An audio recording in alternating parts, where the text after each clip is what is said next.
സമ്പത്ത് കുതിച്ചുയരാൻ, സാമ്പത്തികമായ അഭിവൃദ്ധിയുണ്ടാകാൻ ആത്മീയമായി ചെയ്യാവുന്ന 5 പ്രധാനപ്പെട്ട വഴികളാണ് നമ്മൾ ഇന്ന് പറയുന്നത്. ഇതിങ്ങനെ തന്നെ സമ്പത്ത് കുതിച്ചുയരുമ്പോൾ സമ്പത്ത് നമ്മെ തേടിയെത്തും എന്നുറപ്പുള്ള 5 പ്രധാനപ്പെട്ട ആത്മീയമായ വഴികൾ പറയുമ്പോൾ എൻ്റെ പ്രിയമുള്ള മുഅ്മിനീങ്ങളെ, നിങ്ങൾ ഓരോരുത്തരും ഇത് കൃത്യമായി മനസ്സിലാക്കി നിങ്ങളുടെ ജീവിതത്തിൽ പകർത്തുകയാണെങ്കിൽ സാമ്പത്തികമായ അഭിവൃദ്ധി ഉണ്ടാകും, നമ്മുടെ കടങ്ങൾ വീടാൻ അത് കാരണമാകും, നമ്മുടെ ജീവിതത്തിൽ അതിവിദൂരമല്ലാത്ത ഭാവിയിൽ നല്ല സാമ്പത്തികമായ നേട്ടവും സമ്പത്തും നമ്മുടെ ജീവിതത്തിലേക്ക് വരും. ഒരാളെ മുമ്പിലും കൈനീട്ടി യാചിക്കേണ്ട ഒരവസ്ഥ കൊണ്ട് പരീക്ഷിക്കപ്പെടുകയില്ല എന്ന് തീർച്ചയാണ്. എന്തുകൊണ്ടാണ് ഇതിങ്ങനെയൊക്കെ ഉറപ്പിച്ചു പറയുന്നത്? ഈ തത്തുല്യമായ അവസ്ഥയിലൂടെ കടന്നുപോയ പലർക്കും ഇത് പറഞ്ഞുകൊടുത്ത് അവരുടെ ജീവിതത്തിൽ വളരെ വിദൂരമല്ലാത്ത സമയങ്ങളിൽ സമ്പത്ത് അവരെ തേടിയെത്തി, സാമ്പത്തികമായ അഭിവൃദ്ധിയുണ്ടായി, വളരെയധികം അനുഗ്രഹങ്ങളും സാമ്പത്തിക പുരോഗതിയും ലഭിച്ച അനുഭവത്തിൻ്റെ വെളിച്ചത്തിലാണ് പറയുന്നത്. നിങ്ങളിത് കൃത്യമായി മനസ്സിലാക്കിയിട്ട് ചെയ്യാൻ വേണ്ടി ശ്രമിക്കുക. ഈ കൂട്ടത്തിൽ ദാരിദ്ര്യം കൊണ്ട് പ്രയാസപ്പെടാത്ത ആരും ഉണ്ടാകില്ല. ദാരിദ്ര്യം എന്ന് പറയുന്നത് മഹാവിപത്താണ്. വ്യക്തിവികാസത്തിനും കുടുംബസ്ഥിരതയ്ക്കും സമൂഹത്തിൻ്റെ ഭദ്രതയ്ക്കും ദാരിദ്ര്യം സൃഷ്ടിക്കുന്ന അപകടം അത് വിവരണാതീതമാണ്. ജീവിതശൈലി ദുരിതപൂർണമായ അവസ്ഥയിലേക്കെത്താൻ ഈ ഒരു അവസ്ഥ നമ്മെ എത്തിച്ചേർക്കുന്നതാണ്. അതുകൊണ്ട് തന്നെ നമ്മുടെ ജീവിതത്തിൽ എപ്പോഴും സാമ്പത്തികമായ അഭിവൃദ്ധി ഉണ്ടാകണം. അതിനുള്ള വളരെ ശ്രേഷ്ഠമേറിയ അമലാണ് പറയുന്നത്. ഇൻഷാ അല്ലാഹ് ഇതുകൊണ്ട് കടങ്ങളെ കൊണ്ട് പ്രയാസപ്പെടാത്ത ഒരാളും ഉണ്ടാകൂല. ലക്ഷങ്ങൾ കടബാധ്യതയുള്ളവർ, കഴിഞ്ഞൊരു വീഡിയോയിൽ നമ്മൾ കടങ്ങളുള്ളവരെ എഴുതി അറിയിക്കണം താഴെ എന്ന് പറഞ്ഞപ്പോൾ എത്ര ആളുകളാണെന്നറിയോ ലക്ഷങ്ങൾ കടങ്ങളുള്ളവർ എഴുതിയത്. ഇൻഷാ അല്ലാഹ് ഒരുപാട് ആളുകൾ അവർക്ക് വേണ്ടിയൊക്കെ ദുആ ചെയ്തു. കടബാധ്യതയുള്ളവർ, വീട് പണി പൂർത്തീകരിക്കാൻ സാധിക്കാത്തവർ, അവരവരുടെ വിഷമങ്ങൾ താഴെ എഴുതി അറിയിക്കുമ്പോൾ നിരവധി ആളുകൾ അവർക്ക് വേണ്ടി ദുആ ചെയ്യുന്നു ആത്മാർത്ഥമായിട്ട്. നമ്മളത് ആ വീഡിയോയുടെ താഴെ കണ്ടിരുന്നു. ഇൻഷാ അല്ലാഹ് നിങ്ങളുടെ കടം എത്രയാണെന്ന് എഴുതി അറിയിക്കുക. നമ്മളത് വായിക്കുമ്പോഴൊക്കെ പ്രത്യേകം അവർക്ക് വേണ്ടി ദുആ ചെയ്യും. അതുപോലെ തന്നെ പ്രതിസന്ധികളുള്ളവരൊക്കെ ദുആ വസിയത്തുകൾ പ്രത്യേകം എഴുതി അറിയിക്കണം, ഓർമ്മപ്പെടുത്തുകയാണ്. കടബാധ്യതയില്ലാതെ ഈ ലോകത്തോട് വിട പറയണം. അതാണ് ഓരോരുത്തരും ആഗ്രഹിക്കേണ്ടത്. കടക്കാരുടെ പേരിൽ മയ്യത്ത് നിസ്കരിക്കാതെ മാറി നിൽക്കുന്ന അവസ്ഥ നമുക്ക് എത്രയോ ചരിത്രങ്ങൾ നമുക്ക് കാണാൻ സാധിക്കും. കടം വലിയ വിപത്താണ് യഥാർത്ഥത്തിൽ. അത് നമ്മുടെ ദുനിയാവും ആഖിറവും നഷ്ടപ്പെടാൻ കാരണമാകും. അതുകൊണ്ട് തന്നെ കടമില്ലാത്തവർ മനസ്സറിഞ്ഞ് അൽഹംദുലില്ലാ എന്ന് പറയൂ. കടമുള്ളവർ അത് എഴുതി അറിയിക്കാൻ ഇൻഷാ അല്ലാഹ് നമുക്ക് അവർക്ക് വേണ്ടി പ്രത്യേകം ദുആ ചെയ്യാം. അല്ലാഹു സുബ്ഹാനഹു വ തആല കടബാധ്യതയോടുകൂടെ നമ്മെ ഒരാളെയും ഈ ലോകത്ത് നിന്ന് വിട പറയുന്ന രൂപത്തിലേക്ക് അല്ലാഹു നമ്മെ പരീക്ഷിക്കാതിരിക്കട്ടെ. ഇൻഷാ അല്ലാഹ് വിഷയത്തിലേക്ക് പ്രവേശിക്കുന്നതിൻ്റെ മുമ്പ് എല്ലാ ദിവസവും നമ്മൾ സൂചിപ്പിക്കാറുള്ളത് പോലെ തന്നെ നേരിട്ട് കാണാനുള്ള ഡേറ്റ് ചൊവ്വാഴ്ചകളിൽ മാത്രമാണ്. ചൊവ്വാഴ്ച നേരിട്ട് വരാൻ വേണ്ടി ബുക്ക് ചെയ്യാൻ വിളിക്കേണ്ടത് ഞായറാഴ്ച 10 മണിക്കാണ്. അപ്പോൾ വിളിച്ച് ബുക്ക് ചെയ്തതിന് ശേഷം മാത്രമാണ് വരേണ്ടത്. പലരും ബുക്ക് ചെയ്യാതെ വരുന്നുണ്ട്. നമ്മളിവിടെ ലിസ്റ്റിൽ പേരുള്ളവരെ മാത്രമേ നോക്കുള്ളൂ. ഞായറാഴ്ച 10 മണിക്ക് വിളിച്ച് ബുക്ക് ചെയ്തവരെ മാത്രം. അതുകൊണ്ട് അത് പ്രത്യേകം ഓർമ്മപ്പെടുത്തുകയാണ്. കുറേ ആളുകൾ വിളിക്കുന്നതുകൊണ്ടാണ് കോള് എടുക്കാൻ കഴിയാത്തതെന്ന് അറിയിക്കുകയാണ്. കറക്റ്റ് സമയം ഒരു 10 മണി മുതൽ 12 മണീൻ്റെ ഉള്ളിൽ. പിന്നെ ബാക്കിയുള്ള സമയമൊക്കെ ബുക്കിംഗ് ഫുള്ളായിട്ടില്ലെങ്കിലും ആ സമയത്ത് എടുക്കാൻ പറ്റാതിരുന്നാലൊക്കെയാണ് ഫോൺ അറ്റൻഡ് ചെയ്യാം. അതേപോലെ തന്നെ നമ്മുടെ എല്ലാ അപ്ഡേഷൻസും നമ്മൾ ഇൻസ്റ്റഗ്രാമിൽ അപ്ഡേറ്റ് ചെയ്യാറുണ്ട്.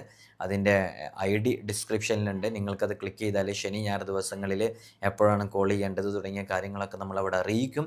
അല്ലാഹു സുബ്ഹാനഹു വ തആല നമുക്ക് വലിയ ബറക്കത്ത് നൽകട്ടെ. സമ്പത്ത് നമ്മുടെ ജീവിതത്തിലേക്ക് വരാൻ, സമ്പത്ത് നമ്മെ തേടി ഇങ്ങെത്താൻ ഒരുപാട് മാർഗ്ഗങ്ങളുണ്ട് ആത്മീയമായിട്ട്. ഈ മാർഗ്ഗങ്ങളൊക്കെ എന്ന് പറഞ്ഞാൽ മുത്തുനബി സ്വല്ലല്ലാഹു അലൈഹി വസല്ലം തങ്ങൾ പറഞ്ഞു കൊടുത്ത് സ്വഹാബാക്കൾ അത് ചെയ്തപ്പോൾ അവർക്ക് അനുഭവം ലഭിച്ച അമലുകളാണ്. നിങ്ങൾ നോക്കൂ, മഹാനരായ ഇബ്നു ഉമർ റളിയല്ലാഹു അൻഹു ഉദ്ധരിക്കുന്ന ഹദീസിൽ കാണാം, ഒരാൾ അള്ളാഹുവിൻ്റെ റസൂൽ സ്വല്ലല്ലാഹു അലൈഹി വസല്ലം തങ്ങളുടെ സവിധത്തിലേക്ക് വരികയാണ്. അവന്നുകൊണ്ട് മുത്തുനബി സല്ലല്ലാഹു അലൈഹി വസല്ലം തങ്ങളോട് വളരെ സങ്കടത്തോടു കൂടെയാണ് ഹബീബായ തങ്ങളോട് വിഷയങ്ങൾ അവതരിപ്പിക്കുന്നത്.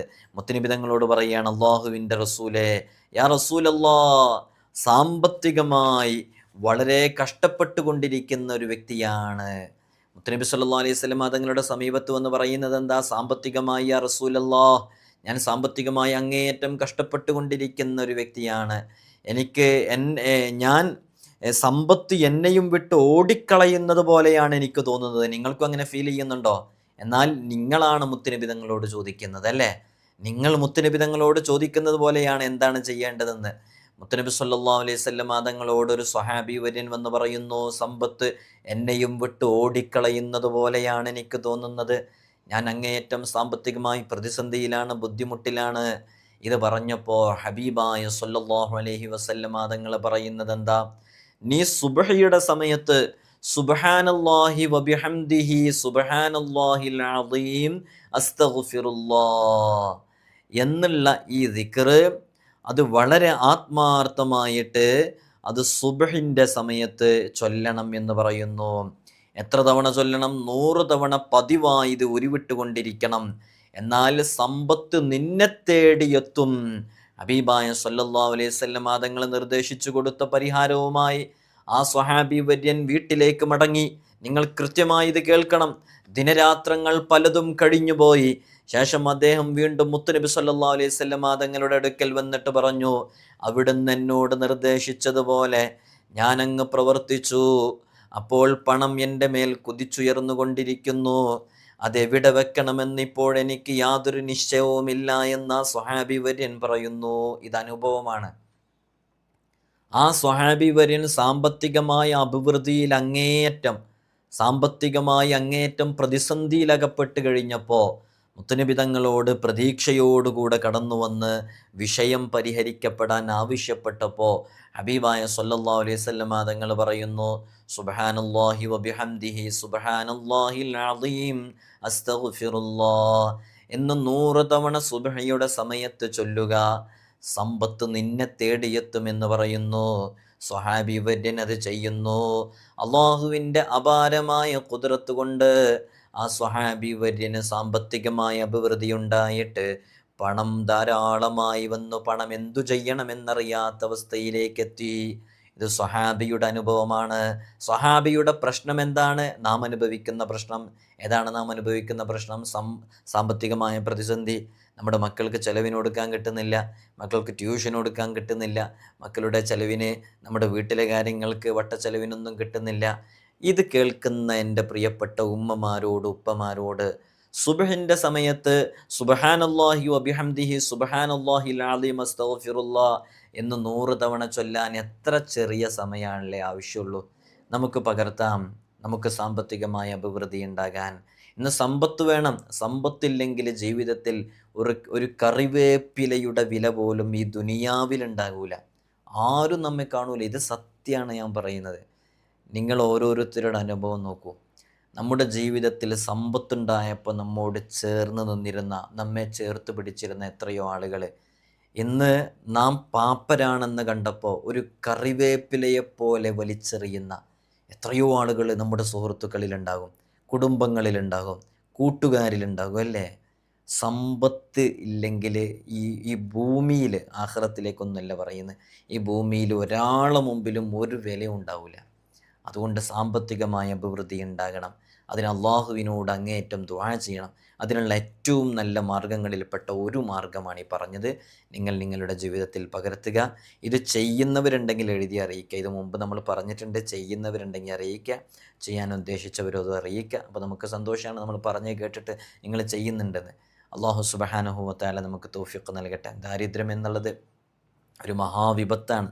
നമ്മുടെ വ്യക്തി വികാസത്തിന്, കുടുംബസ്ഥിരതയ്ക്ക്, നമ്മുടെ സമൂഹത്തിൻ്റെ ഭദ്രതയ്ക്ക് ദാരിദ്ര്യം സൃഷ്ടിക്കുന്ന അപകടം അത് വിവരണാതീതമാണ് അല്ലേ? ഇതൊക്കെ ഞാൻ നേരത്തെ പറഞ്ഞ വിഷയമുണ്ടല്ലോ, സമ്പത്തില്ലെങ്കിൽ ഒരു വിലയുണ്ടാവില്ല എന്നുള്ളത്. നിങ്ങളൊക്കെ അനുഭവിച്ചറിഞ്ഞവരൊക്കെ അറിയിക്കുക. അത് സത്യമാണ്. ഈ ദുനിയാവിൽ ഒരാളെ മുമ്പിലും തല ഉയർത്തി നമുക്ക് നിൽക്കാൻ കഴിയില്ല എന്നുള്ളതാണ്. അള്ളാഹു നമുക്ക് സാമ്പത്തികമായ അഭിവൃദ്ധി, നമ്മുടെ അഭിമാനത്തിന് കോട്ടം പറ്റുന്ന രൂപത്തിലുള്ള പ്രതിസന്ധികൾ അള്ളാഹു നമുക്ക് നൽകാതിരിക്കട്ടെ. സാമ്പത്തികമായ അഭിവൃദ്ധി അള്ളാഹു നൽകട്ടെ. ജീവിതത്തിലെ ദുരിതപൂർണമായ അവസ്ഥ നീങ്ങാനും ദാരിദ്ര്യത്തിൻ്റെ കയ്പ് നീർ മാറ്റിയെടുക്കാനും ആഗ്രഹിക്കുന്നവർ ഈ പറഞ്ഞ ദിക്ർ സുബ്ഹാനല്ലാഹി വബിഹംദി സുബ്ഹാനല്ലാഹിൽ അസീം അസ്തഗ്ഫിറുല്ലാഹ് എന്നുള്ളത് വളരെ ആത്മാർത്ഥമായിട്ട് ജീവിതത്തിലേക്ക് ഇന്നു മുതൽ ചേർത്ത് വെക്കുക. അള്ളാഹു തൗഫീഖ് നൽകട്ടെ. അതേപോലെ തന്നെ ഇത് നിങ്ങൾ ചിലപ്പോൾ കേൾക്കാത്തതായിരിക്കാം, പരിചയമുള്ളതുണ്ടാകും, പരിചയമില്ലാത്തതുണ്ടാകും. എല്ലാം ചൊല്ലാൻ വേണ്ടി ശ്രമിക്കാം. ഒരു സ്വഹാബി വര്യൻ മുത്തുനബി സല്ലല്ലാഹു അലൈഹി വസല്ലം തങ്ങളോ സ്വഹാബി വര്യനോട് നിർദ്ദേശിച്ച വളരെ പ്രധാനപ്പെട്ട ഒരു ദുആ ഉണ്ട്.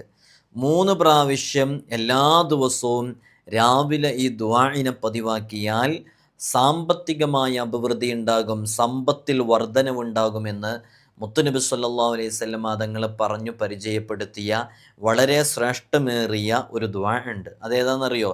ബിസ്മില്ലാഹി അലാ നഫ്സി, ബിസ്മില്ലാഹി അലാ അഹ്ലി വമാലി, അല്ലാഹുമ്മ അർളിനി ബിമാ ഖളൈതലി വആഫിനി ഫീമാ അബ്ഖൈത് ഹത്താ ലാ ഉഹിബ്ബു തഅജീല മാ അഖർത വലാ തഅഖീറ മാ അജ്ജൽത.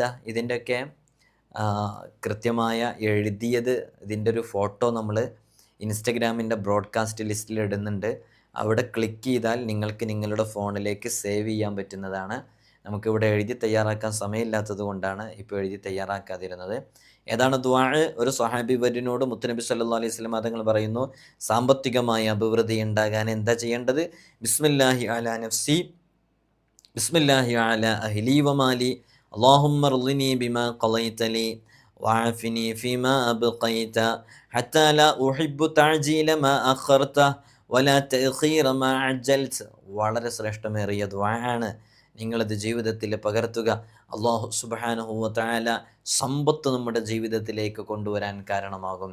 ഇതൊക്കെ ഇങ്ങനെ അങ്ങനെ നേരിട്ട് നമ്മുടെ കയ്യിൽ ഇങ്ങനെ ഇറക്കി കൊണ്ടുവരാമെന്നോ അല്ലെങ്കിൽ അങ്ങനെ ആ രൂപത്തിലോ നല്ലത് മനസ്സിലാക്കണ്ടേ. ഇത് പറയുമ്പോൾ നെഗറ്റീവായിട്ട് കരുതുന്നവരുണ്ടോ, അതങ്ങ് ചൊല്ലിയിരുന്നാൽ മതി, വീട്ടിലിരുന്നാൽ മതി. അങ്ങനെയല്ല അതിൻ്റെ ഉദ്ദേശം. അത് മനസ്സിലാക്കാത്ത ചില വിഡ്ഢികൾ പറയുന്നതാണ്. നമ്മൾ ഈ ദിക്റ് ചൊല്ലിയ സമ്പത്ത് വരും എന്നൊക്കെ പറയുമ്പോഴേക്ക് ഈ ദിക്റും ചൊല്ലിയങ്ങ് വീട്ടിലിരുന്നാൽ മതി എന്നൊക്കെ കരുതുന്ന ചില നിരീശ്വരവാദികളും ചില വിശ്വാസമില്ലാത്തവരൊക്കെ ഉണ്ട്. അന്ന് പിന്നെ നബി സല്ലല്ലാഹു അലൈഹി വസല്ലം തങ്ങളെ സ്വഹാബാക്കൾക്ക് ഇത് പറഞ്ഞു കൊടുക്കേണ്ട ആവശ്യം ഉണ്ടായിരുന്നു. ഇതുകൊണ്ടൊക്കെ ഉദ്ദേശിക്കുന്നത് എന്താ? നമ്മൾ ഈ ദിക്റൊക്കെ ചൊല്ലുമ്പോൾ നല്ലൊരു വഴി നമുക്ക് മുമ്പിൽ തുറന്നു കിട്ടും. അതൊരു പക്ഷേ നല്ല ജോലിയായിരിക്കാം. അപ്പോൾ നമ്മൾ അള്ളാഹിനോട് ദുആ ചെയ്യണമല്ലോ. ദുആ ചെയ്യുമ്പോൾ അള്ളാഹു നമുക്ക് നല്ലൊരു അവസരം നൽകും. അല്ലാതെ നേരിട്ട് നമ്മുടെ മേൽക്കൂര തുരന്ന് ഏതെങ്കിലും ഒരു പണപ്പെട്ടി നമ്മുടെ ബെഡിലേക്ക് വന്ന് വീഴാന്നോ അങ്ങനെയൊക്കെ ആരതിനർത്ഥം പറഞ്ഞേ? അങ്ങനെയല്ലല്ലോ നമ്മൾ പറയുന്നത്. നമ്മളിത് ചൊല്ലുമ്പോൾ ഇത് ചെയ്യുമ്പോൾ നല്ലൊരു വഴി നമുക്ക് മുമ്പിൽ അള്ളാഹു തുറന്നു തരും. അതാണ് അതിൻ്റെ ഉദ്ദേശം. അങ്ങനെ മനസ്സിലാക്കണം. മറ്റൊന്ന്, ആയത്തുൽ കുർസി 170 തവണ പാരായണം ചെയ്യുക. ആയത്തുൽ കുർസി 170 തവണ പാരായണം ചെയ്തതിൻ്റെ ശേഷം യാ കാഫി യാ ഗനിയു യാ ഫത്താഹു യാ റസാഖ്. ഏതാണ്? യാ കാഫി യാ ഗനിയു യാ ഫത്താഹു യാ റസാഖ് എന്ന് 3000 തവണ പാരായണം ചെയ്യുക, ചൊല്ലുക. എന്നാൽ സമ്പന്നനായി തീരും, സ്ഥാനമാനങ്ങളും സന്തോഷവും വന്നണയും. ഇലാജുൽ ഖുർആനിൽ കാണാം. അപ്പം എന്താണ്? ആയത്തുൽ കുർസി 170 തവണ പാരായണം ചെയ്ത് യാ കാഫി യാ ഗനിയു യാ ഫത്താഹു യാ റസാഖ്, യാ കാഫി യാ ഗനിയു യാ ഫത്താഹു യാ റസാഖ്. ഇത് വളരെ ആത്മാർത്ഥമായിട്ട് 3000 തവണ ചൊല്ലുക. സാമ്പത്തികമായ അഭിവൃദ്ധി ഉണ്ടാകും. ചെയ്യാൻ പറ്റുന്നതൊക്കെ ചെയ്തു നോക്കുക. സമയമുള്ളവർ അങ്ങനെ ചെയ്യുക, സമയമില്ലാത്തവർ അതിനനുസരിച്ച് ചെയ്യുക. എല്ലാത്തിനും കൃത്യമായ അനുഭവങ്ങളുണ്ട്. കൂടുതൽ വിശദീകരിക്കാൻ കഴിഞ്ഞാൽ നമുക്ക് വിശദീകരിച്ചാൽ ബാക്കിയുള്ളത് നമുക്ക് പറയാൻ സാധിക്കില്ല. മറ്റൊന്നാണ് സൂറത്തുൽ കാഫിറൂൻ, അതേപോലെ തന്നെ സൂറത്തുൻ നസ്ർ, അതേപോലെ സൂറത്തുൽ ഇഖ്ലാസ്, സൂറത്തുൽ ഫലഖ്, സൂറത്തുൻ നാസ്, മുഅവ്വിദത്തൈൻ. അപ്പോൾ ഏതൊക്കെ? സൂറത്തുൽ കാഫിറൂൻ, സൂറത്തുൻ നസ്ർ, സൂറത്തുൽ ഇഖ്ലാസ്, സൂറത്തുൽ ഫലഖ്, സൂറത്തുൻ നാസ്. ഈ 5 സൂറത്തുകൾ പതിവായി പാരായണം ചെയ്താൽ സാമ്പത്തികമായ അഭിവൃദ്ധി ഉണ്ടാകുമെന്ന് കിതാബുകളിൽ കാണുന്നുണ്ട്. അപ്പോൾ ഈ സൂറത്ത് നമ്മുടെ ജീവിതത്തിലെ പതിവായി പാരായണം ചെയ്യുക. അള്ളാഹു നമുക്ക് അത് പകർത്താനുള്ള, ജീവിതത്തിൽ ദായിമാക്കാനുള്ള തൗഫീഖ് നൽകട്ടെ. ആ ദായിമാക്കുന്നതിലൂടെ മഹാന്മാർ പറഞ്ഞ ഇത്തരം ഗുണങ്ങളൊക്കെ നേടിയെടുക്കാനുള്ള വഴികൾ അള്ളാഹു സുബ്ഹാനഹു വ തആല നമുക്ക് മുമ്പിൽ തുറന്നു തരട്ടെ എന്ന് നമുക്ക് ആത്മാർത്ഥമായി ദുആ ചെയ്യാം. അപ്പോൾ നമ്മൾ മനസ്സിലാക്കേണ്ടത് ഇത്തരം അമലുകളൊക്കെ നമ്മൾ ചെയ്യാം. മാനസികമായി സംതൃപ്തിയും സന്തോഷവും കളിയാടുന്ന ഒരു ജീവിത സരണിയും ആഗ്രഹിക്കാത്തവരായിട്ട് ആരും ഉണ്ടാകില്ല. നമുക്കൊക്കെ എപ്പോഴും സന്തോഷദായകമായ ജീവിതം ലഭിക്കണം, എപ്പോഴും സന്തോഷിക്കണം, അല്ലേ? ബുദ്ധിമുട്ടുകളും പ്രയാസങ്ങളും ഉണ്ടാകരുത്. നമ്മൾ ഉദ്ദേശിക്കുന്ന വസ്തുക്കളും സാധനങ്ങളൊക്കെ നമ്മുടെ മക്കൾ വാങ്ങിച്ചരണം എന്ന് പറയുമ്പോൾ വാങ്ങിക്കാൻ നമ്മുടെ കയ്യിൽ ഫിനാൻഷ്യലി ഫ്രീഡം വേണം. ഫിനാൻഷ്യലി ഫ്രീഡം വേണമെന്ന് പറഞ്ഞാൽ സമ്പത്ത് നമ്മുടെ കയ്യിലുണ്ടായിരിക്കണം, അപ്പോഴേ അത് വാങ്ങിക്കാൻ പറ്റുള്ളൂ. അപ്പോൾ ഇതിൻ്റെയൊക്കെ ഉദ്ദേശം നമ്മൾ ഭൗതികമായിട്ട് കുറേ ആഗ്രഹിക്കുന്നു എന്നല്ല, അഭിമാനത്തോടു കൂടെ ജീവിക്കണം എന്നുള്ളതാണ്. അപ്പോൾ വളരെ ആത്മാർത്ഥമായിട്ട് നമ്മൾ അള്ളാഹുവിനോട് ഇസ്സത്തിന്, നമ്മുടെ അഭിമാനത്തിന് കോട്ടം പറ്റാത്ത രൂപത്തിലുള്ള അത്രേ നമ്മളൊക്കെ ആഗ്രഹിക്കുന്നുള്ളൂ. നമ്മുടെ മക്കൾ എന്തെങ്കിലുമൊക്കെ പറയുമ്പോൾ ഒന്ന് വാങ്ങിച്ചു കൊടുക്കാൻ സാധിക്കുക, അങ്ങനെയുള്ളൊരു സാമ്പത്തികമായ അഭിവൃദ്ധി. ആർഭാടത്തിൽ ജീവിക്കണം എന്നൊന്നുമില്ല, അങ്ങനെയുള്ളൊരു ജീവിതം അള്ളാഹു നമുക്കൊക്കെ നൽകി അനുഗ്രഹിക്കുമാറാകട്ടെ. ഈ സമ്പത്ത് മാത്രം ഉണ്ടായതുകൊണ്ട് കാര്യമില്ല. ഇപ്പോൾ നോക്കൂ, ഒരാളടുത്ത് കോടിക്കണക്കിന് ആസ്തി ഉണ്ടെന്ന് വെക്കുക, നല്ല ആസ്തി ഉണ്ടെന്ന് വെക്കുക, പെട്ടെന്ന് നല്ലൊരു രോഗം ബാധിച്ചു അവന് കിടപ്പിലായി. എന്നാൽ കിടപ്പിലായിട്ടുണ്ടെന്നുണ്ടെങ്കിൽ ചിലപ്പോൾ ഈ ഒരു കോടിക്കണക്കിന് സമ്പത്ത് കൊണ്ടൊന്നും ആ രോഗം മാറൂല. ഇപ്പോൾ ചില മെഡിസിനൊക്കെ കണ്ടിട്ടില്ലേ, ഒരു ഇഞ്ചക്ഷൻ്റെ വില കോടിക്കണക്കിന് രൂപയാണ്. ആ ഇഞ്ചക്ഷൻ വെച്ച് കഴിഞ്ഞാലോ മാറും എന്ന് ഉറപ്പില്ല. അപ്പോൾ അവൻ്റെ അടുത്ത് കോടിക്കണക്കിന് സമ്പത്ത് ആസ്തി ഉണ്ടെന്നുണ്ടെങ്കിൽ, ഓൻ ആ രോഗം വന്ന് പിടിപെട്ടിട്ടുണ്ടെന്നുണ്ടെങ്കിൽ അത് ആ ട്രീറ്റ്മെൻറ്റിന് എത്ര ചിലവഴിക്കണം. മാത്രമല്ല ഇതിൻ്റെയൊക്കെ വേദന എത്രയാണ്. ഈ ഒരു രോഗങ്ങളുടെ, ക്യാൻസർ എന്ന മഹാമാരിയൊക്കെ ശരീരത്തിനെ കാർന്നു തിന്നാൻ തുടങ്ങിയാൽ സമ്പത്ത് കൊണ്ട് പരിഹരിക്കപ്പെടുന്നതാണോ അത്? അങ്ങനെയൊന്നുമല്ല. നമുക്ക് നല്ല ആഫിയത്ത് വേണം, സമ്പത്തും വേണം. വേദന കടിച്ചിറക്കി ഇങ്ങനെ ബെഡ് റെസ്റ്റിൽ കഴിയുന്ന എത്രയോ ആളുകളുണ്ട്. അവരുടെ കയ്യിലൊക്കെ പണം ഉണ്ടായിട്ട് എന്താ കാര്യം? സമ്പത്ത് കുറേ കുന്നുകൂടാന്നൊന്നല്ല അതിൻ്റെ ഉദ്ദേശം. നമ്മുടെ കുടുംബത്തിൽ നല്ല ഐശ്വര്യമുള്ള ബറക്കത്തുള്ള സമ്പത്ത് ഉണ്ടായിരിക്കുക എന്നുള്ളതാണ്. മുത്തനബി സല്ലല്ലാഹു അലൈഹി വസല്ലം തങ്ങൾ പറഞ്ഞിട്ടുണ്ട്, എല്ലാ രാത്രിയിലും സൂറത്തുൽ വാഖിഅ പാരായണം ചെയ്യുന്നവർക്ക് ദാരിദ്ര്യം പരീക്ഷിക്കപ്പെടുകയില്ല, ദാരിദ്ര്യം കൊണ്ട് ക്ലേശിക്കേണ്ടി വരില്ല എന്ന് ബൈഹഖിയൊക്കെ റിപ്പോർട്ട് ചെയ്യുന്ന ഹദീസിൽ കാണാം. അപ്പോൾ വളരെ ആത്മാർത്ഥമായിട്ട് നമ്മൾ സൂറത്തുൽ വാഖിഅ എല്ലാ ദിവസവും പാരായണം ചെയ്യാം. നമ്മളെന്നും മജ്ലിസിൽ ദുആ ചെയ്യുന്നതാണ്, സൂറത്തുൽ വാഖിഅ പാരായണം ചെയ്യുന്നതാണ്. നല്ല സാമ്പത്തികമായ അഭിവൃദ്ധി ഉണ്ടാകും. മഹാനരായ അബ്ദുല്ലാഹിബിൻ മസ്ഊദ് റളിയല്ലാഹു രോഗബാധിതരായി കിടക്കുകയാണ്. അബ്ദുല്ലാഹിബിൻ മസ്ഊദ് റളിയല്ലാഹു നിങ്ങൾക്കറിയില്ലേ, മഹാനവറുകൾ രോഗബാധിതരായി കിടക്കുകയാണ്. അപ്പോൾ ഉസ്മാൻ റളിയല്ലാഹു അവരെ രോഗബാധിതരായി കിടക്കുമ്പോൾ സന്ദർശിക്കാൻ വേണ്ടി പോകുന്നുണ്ട്. അങ്ങനെ രോഗബാധിതരായി കിടക്കുമ്പോൾ സന്ദർശിക്കൽ പ്രത്യേകം സുന്നത്തായ കാര്യവുമാണ്. അങ്ങനെ കുശലാന്വേഷണങ്ങൾക്ക് ശേഷം ഉസ്മാൻ റളിയല്ലാഹു ഇങ്ങനെ ചോദിച്ചു, ഒരാൾ രോഗിയായി കിടക്കുമ്പോൾ അവരെ കാണാൻ പോയിട്ട് അവരടുക്കലിരുന്ന് സമാധാനത്തോടു കൂടെ ഇൻഷാ അല്ലാഹ് അത് ഷിഫയാകും, അള്ളാഹു സലാമത്താക്കട്ടെ, അള്ളാഹു ആഫിയത്ത് നൽകട്ടെ, പേടിക്കൊന്നും വേണ്ട എന്ന് പറഞ്ഞ് സമാധാനപ്പെടുത്തണം. അവരടുത്ത് ഇരുന്നിട്ട് ഇങ്ങനെ മുഷിപ്പിച്ച് കുറേ ദീർഘനേരം സംസാരിച്ച് അവരെ ഇൻസൾട്ട് ചെയ്യുന്ന രൂപത്തിലുള്ള സംസാരങ്ങളൊക്കെ ഉണ്ടാക്കി അങ്ങനെയൊന്നും ഉണ്ടാക്കില്ല. അവരെ സമാധാനിപ്പിക്കുക. അതാണ് മഹാനരായ സ്വഹാബി വര്യൻ ചെയ്യുന്നത്. അപ്പോൾ ചോദിക്കുന്നുണ്ട്, ഞാൻ ഒരു സഹായം നൽകട്ടെ എന്ന് മഹാനരായ ഉസ്മാൻ റളിയല്ലാഹു ചോദിക്കുന്നുണ്ട്. ഒരു സഹായം ചെയ്യാൻ ആഗ്രഹിക്കുന്നുണ്ടെന്ന് പറയുന്നുണ്ട്. അപ്പോൾ അബ്ദുല്ലാഹിബിൻ മസ്ഊദ് റളിയല്ലാഹു തിരിച്ചു പറയുന്നുണ്ട്, എനിക്കതിൻ്റെ ആവശ്യമില്ലല്ലോ, അങ്ങനെ നിങ്ങളുടെ അടുത്തുനിന്ന് ഒരു സഹായം കിട്ടേണ്ട ഒരു ആവശ്യകതയിലേക്ക് ഞാൻ എത്തിയിട്ടില്ലല്ലോ. അപ്പോൾ ഉസ്മാൻ റളിയല്ലാഹു പറയുന്നുണ്ട്, നിങ്ങൾക്ക് പെൺകുട്ടികളുണ്ടല്ലോ, ആ പെൺകുട്ടികൾക്ക് ഭാവിയിൽ വിവാഹം വരാനുണ്ട്, അതിലൊക്കെ ഉപകരിച്ചേക്കും ഞാൻ ഈ സാമ്പത്തിക സഹായം നൽകുന്നതെന്ന്. അപ്പോൾ അബ്ദുല്ലാഹിബിൻ മസ്ഊദ് റളിയല്ലാഹു പറയുന്നുണ്ട്, എൻ്റെ പെൺകുട്ടികൾക്ക് നിങ്ങൾ ദാരിദ്ര്യത്തെ ഭയക്കുന്നോ? ഞാൻ മരണപ്പെട്ടതിന് ശേഷം എൻ്റെ പെൺകുട്ടികൾക്ക് ദാരിദ്ര്യം ഉണ്ടായിട്ട് അവർക്കൊന്നിനും കഴിയൂല എന്ന് നിങ്ങൾ ഭയപ്പെടുന്നോ? ഞാൻ നിത്യേന സൂറത്തുൽ വാഖിഅ പാരായണം ചെയ്യാൻ ഞാൻ അവരെ ഉപദേശിച്ചിട്ടുണ്ട്. രാത്രിയിൽ സൂറത്തുൽ വാഖിഅ പാരായണം ചെയ്താൽ നിത്യവും ഓതുകയാണെങ്കിൽ അയാൾ ഒരിക്കലും ദാരിദ്ര്യം പിടികൂടിയില്ലെന്ന് മുത്തുനബി തങ്ങൾ പറയുന്നത് ഞാൻ കേട്ടിട്ടുണ്ട്. അതുകൊണ്ട് എൻ്റെ പെൺകുട്ടികളുടെ വിവാഹവുമായി ബന്ധപ്പെട്ട വിഷയത്തിൽ അള്ളാഹു അതിനൊരു വഴി കാണിച്ചു തരും എന്ന് മുത്തുനബി തങ്ങളുടെ വാക്കിൽ നിന്ന് എനിക്ക് ഉറപ്പുണ്ട് എന്ന് പറഞ്ഞു മഹാനരായ അബ്ദുല്ലാഹിബിൻ മസ്ഊദ് റളിയല്ലാഹു അൻഹു രോഗബാധിതരായി മരണാശയ്യയിൽ കിടക്കുന്ന സമയത്ത്. അവരുടെയൊക്കെ ഒരു വിശ്വാസം അങ്ങനെയായിരുന്നു. നമുക്ക് സൂറത്തുൽ വാഖിഅ ഓതുന്ന സമയത്തോ നേരത്തെ നമ്മൾ പറഞ്ഞ ദിക്റുകളൊക്കെ ചൊല്ലുന്ന സമയത്തോ നമുക്കും ഉണ്ടാകേണ്ട വിശ്വാസം അങ്ങനെയാണ് എന്ന് പറയാൻ വേണ്ടിയാണ് അത് പറഞ്ഞത്. അപ്പോൾ നമ്മളും വിശ്വാസത്തോടു കൂടെ പ്രിയമുള്ളവരെ സൂറത്തുൽ വാഖിഅ പാരായണം ചെയ്യുമ്പോൾ, അതേപോലെ തന്നെ നേരത്തെ നമ്മൾ പറഞ്ഞ ദിക്ർ ചൊല്ലുമ്പോൾ, നേരത്തെ നമ്മൾ പറഞ്ഞ ദുആ ചൊല്ലുമ്പോൾ ഒക്കെ അങ്ങനെ വളരെ ആത്മാർത്ഥമായിട്ട് ചെയ്യും. നമ്മുടെ വീട്ടിലെ കുട്ടികളോടും മക്കളോടൊക്കെ എല്ലാ ദിവസവും സൂറത്തുൽ വാഖിഅ പാരായണം ചെയ്യാൻ വേണ്ടി പറയുക. അവർ ഓതട്ടെ, അവർ ഓതിയിട്ട് അള്ളാഹിനോട് ദുആ ചെയ്യുന്ന ശീലം ഉണ്ടാക്കുക. ദാരിദ്ര്യം വരാതിരിക്കാൻ അത് നമ്മെ സഹായിക്കും. ഇത്തരം ചരിത്രങ്ങളും സംഭവങ്ങളൊക്കെ ചെറിയ രൂപത്തിൽ നമ്മുടെ മക്കൾക്ക് പറഞ്ഞു കൊടുക്കുക. എന്താ പറഞ്ഞു കൊടുത്താൽ എന്താ? ഒരു സ്വഹാബി ഇങ്ങനെ കുട്ടികൾക്ക് പറഞ്ഞാൽ മനസ്സിലാകുക. ഒരു മദ്രസയിൽ നിന്ന് ഉസ്താദുമാർ പറയുന്ന ചരിത്രങ്ങളൊക്കെ കേൾക്കുന്നവരാണ്. അവരോട് പറഞ്ഞ് മനസ്സിലാക്കി ഒരു ചെറുപ്പത്തിലേ ഇങ്ങനെ നല്ല ചിട്ടയിൽ ഇങ്ങനെ കൊണ്ടുപോകുക നമ്മുടെ മക്കളെ. അപ്പോൾ അവർ നല്ല അദബിലും ചിട്ടയിലും വളരും. ചില പണ്ഡിതന്മാർ പറയുന്നുണ്ട്, ആരെങ്കിലും ഒരു മജ്ലിസിലിരുന്ന് സൂറത്തുൽ വാഖിഅ 41 തവണ പാരായണം ചെയ്ത് അവൻ്റെ ആവശ്യം അള്ളാഹുവിനോട് പറഞ്ഞ് ദുആ ചെയ്താൽ ആ ആവശ്യം നിറവേറി കിട്ടുന്നുള്ളത്. ഒരൊറ്റ സദസ്സിലിരുന്ന് 41 തവണ, അപ്പോൾ ഒരൊറ്റ ഇരുത്തത്തിലിരുന്ന് 41 തവണ സൂറത്തുൽ വാഖിഅ പാരായണം ചെയ്താൽ അവൻ്റെ എല്ലാ ആവശ്യങ്ങളും ഏതാണോ എന്തിനു വേണ്ടിയാണോ അവൻ ഇരുന്നത് ആ ആവശ്യം നിറവേറ്റി കൊടുക്കുന്നുള്ളത്. ഇൻഷാ അല്ലാഹ് നമുക്ക് എപ്പോഴെങ്കിലും ഒഴിവുള്ള സമയത്തൊന്ന് ചെയ്തു നോക്കുക. നമുക്കെന്ന് പറഞ്ഞാൽ നിങ്ങൾ ഓരോരുത്തരും ചെയ്തു നോക്കുക. ഇൻഷാ അല്ലാഹ് അള്ളാഹു നമ്മുടെ ആഗ്രഹങ്ങളൊക്കെ ഹലാലായ നിയ്യത്തുകളൊക്കെ അള്ളാഹു പൂർത്തീകരിച്ച് തരട്ടെ. മറ്റൊന്ന്, ജുമുഅയ്ക്ക് ശേഷം വെള്ളിയാഴ്ച അസുറിന് മുമ്പായിട്ട് ജുമുഅയ്ക്ക് ശേഷം വളരെ പ്രധാനപ്പെട്ടൊരു ദിക്റുണ്ട്.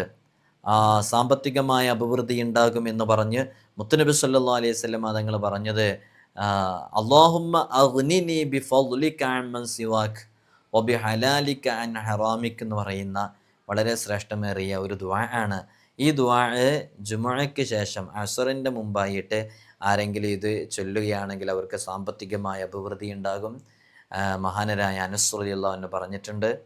മാത്രമല്ല ഇത് സാധാരണ ദർസുകളിലൊക്കെ ഓതി പഠിക്കുന്ന പ്രസിദ്ധമായ ഗ്രന്ഥമായ ഫത്ഹുൽ മുഈനിൻ്റെ വ്യാഖ്യാനം ഇആനത്തു ത്വാലിബീനിൽ മഹാനരായ മുഹമ്മദ് ഷത്തദ് ദമിയാത്തി സയ്യിദുൽ ബക്കരി റഹ്മത്തുള്ളാഹി അലൈഹി രേഖപ്പെടുത്തി വെക്കുകയും ചെയ്തിട്ടുണ്ട്.